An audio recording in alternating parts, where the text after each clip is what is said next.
والتذكر والتذكير والنفع والانتفاع والإفادة والاستفادة والدعاء إلى الهدى والضلالة على الخير والحق والتمسك بكتاب الله وسنة رسول الله اتباع مرضات الله وقربه وثوابه سبحانه وتعالى. الحمد لله رب العالمين حمدا يوافي نعمه ويكافئ مزيدا والصلاة والسلام على خير الأنام وعلى آله وصحبه وسلم.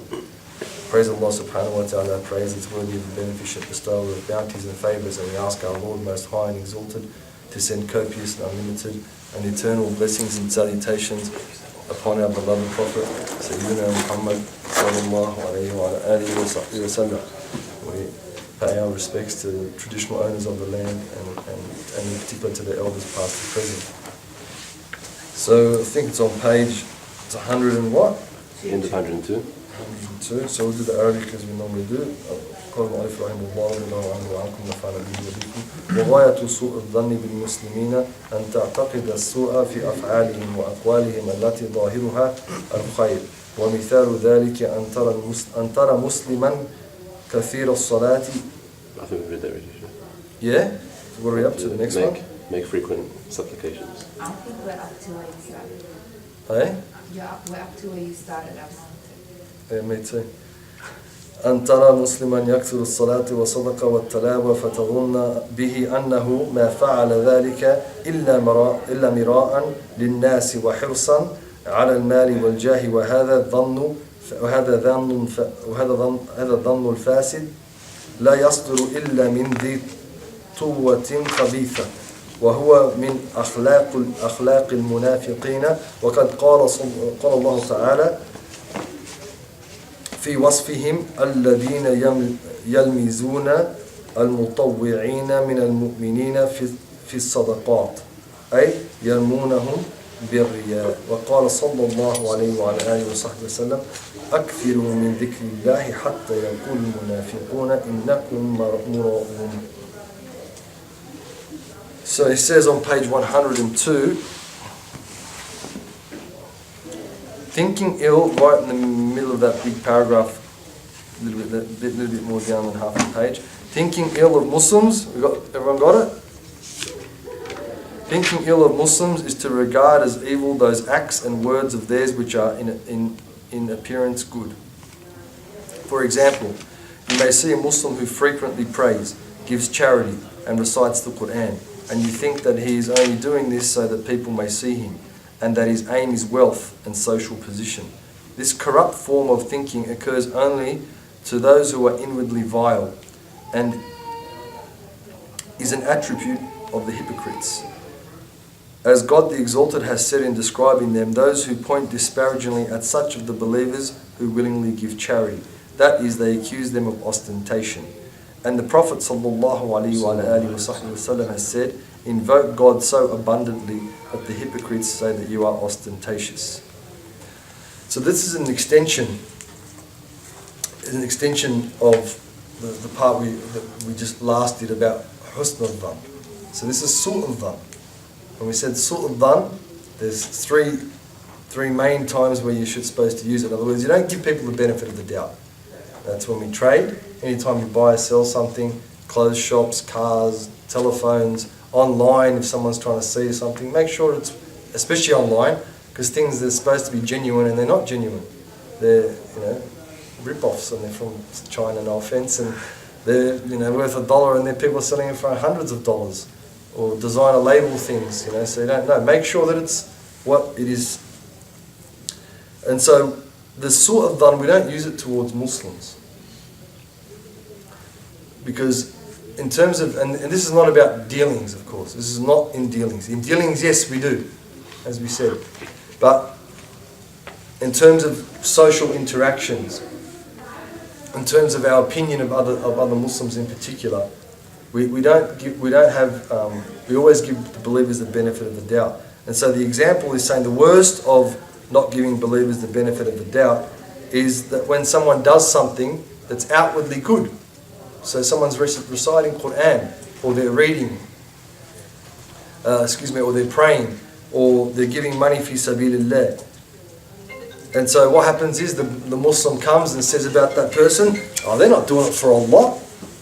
They're only doing it because they want to show off. or they're only reciting Qur'an, or they're only giving the khutbah so they can make money, or they're only, whatever, dressing that way so they can get attention, or they're only following the deen so they can get position and status. So something that's obviously it's for Allah subhanahu wa ta'ala, something it's a worship.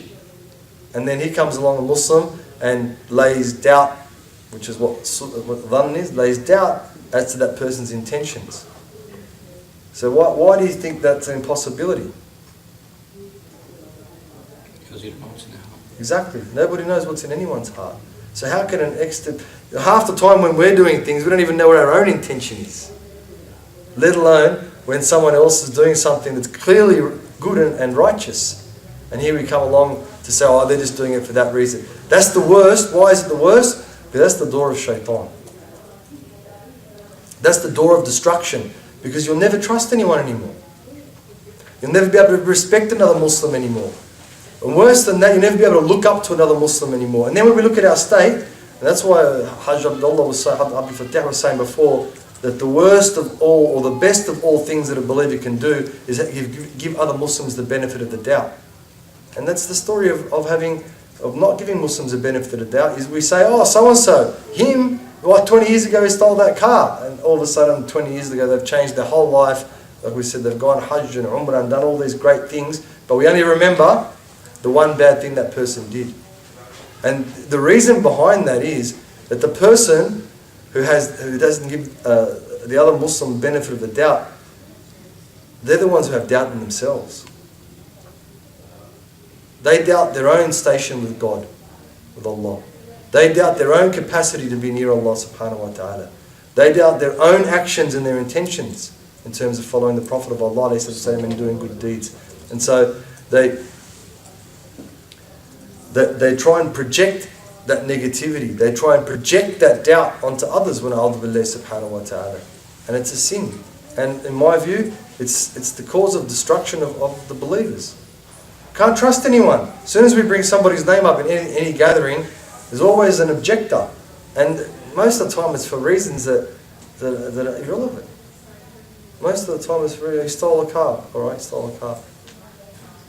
Okay, then what happened? What was the end of it? Maybe the guy repented, went back, found out the owner, paid them out, whatever. Who knows what happened? Yeah, we may know that actual event occurred, but what was the outcome of that event?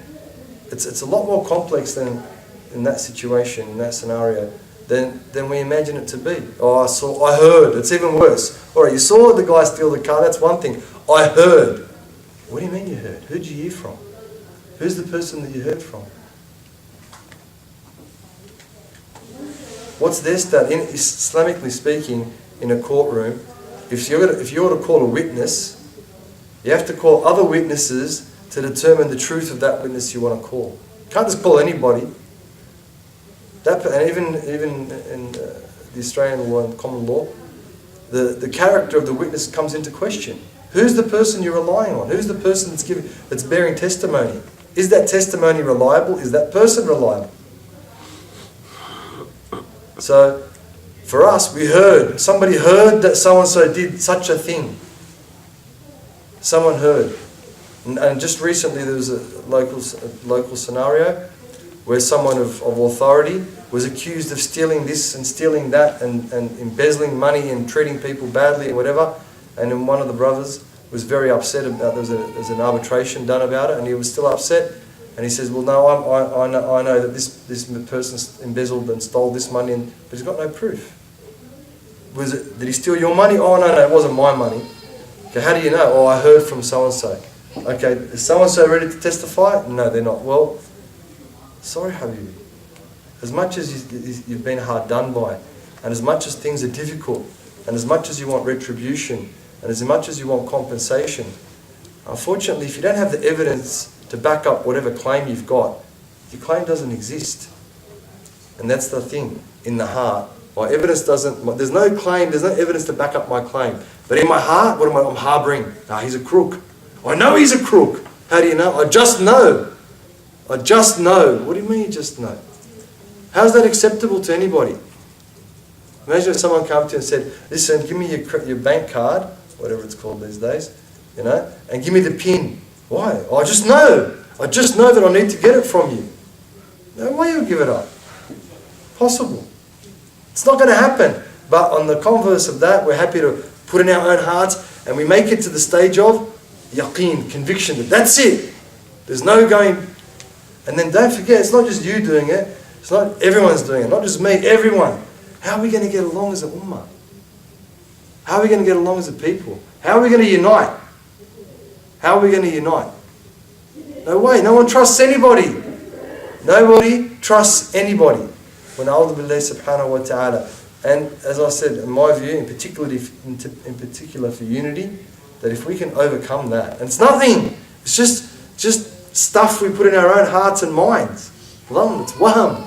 It doesn't even really exist. We just make it up because, you know, it makes me feel good about myself.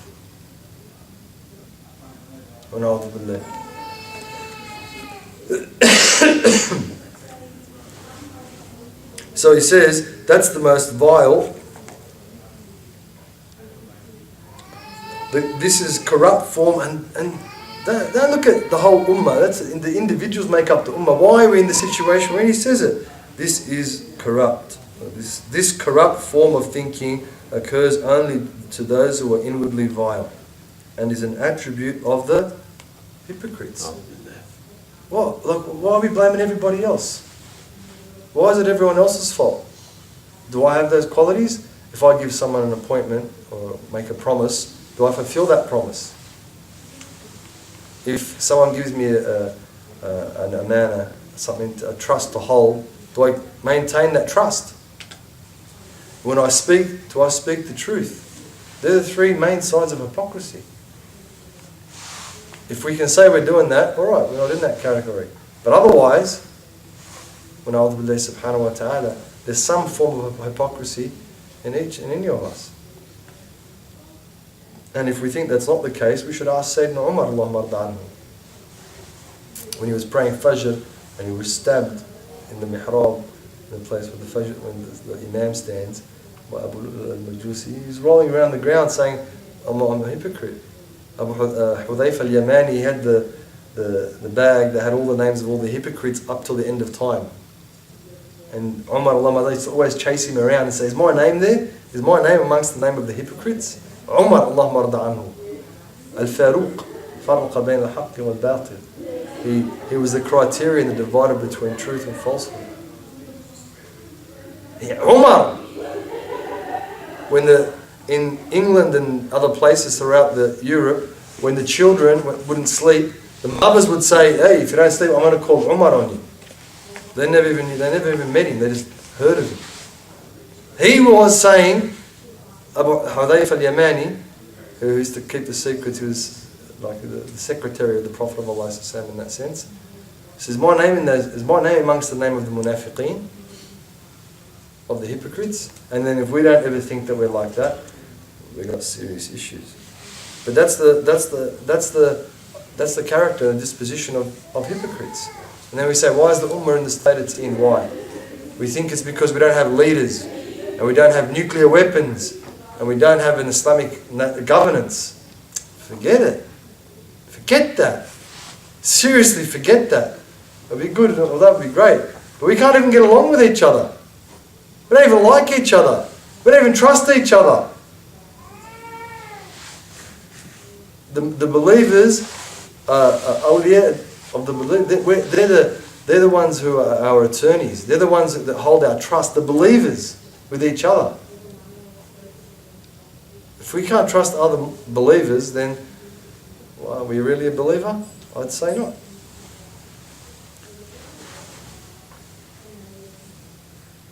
وهو أخلاق المنافق قال من Allah subhanahu wa ta'ala, he says, those who point disparagingly at such of the believers who willingly give charity. So that what they used to do is, when someone who was wealthy would give charity, the munafiqeen in Medina, someone was wealthy would give charity, they'd say, this bloke is giving heaps of money, he's just showing off. It's just a show. That's all it is. Then if someone who's poor would give charity, they'd say, what's this person, they got no money, what's that going to do? It's going to do nothing, man, we're wasting your time. Wasting your time. So that's what the munafiqeen, they were always looking out for people. Hello? Always watching about what everyone else is doing.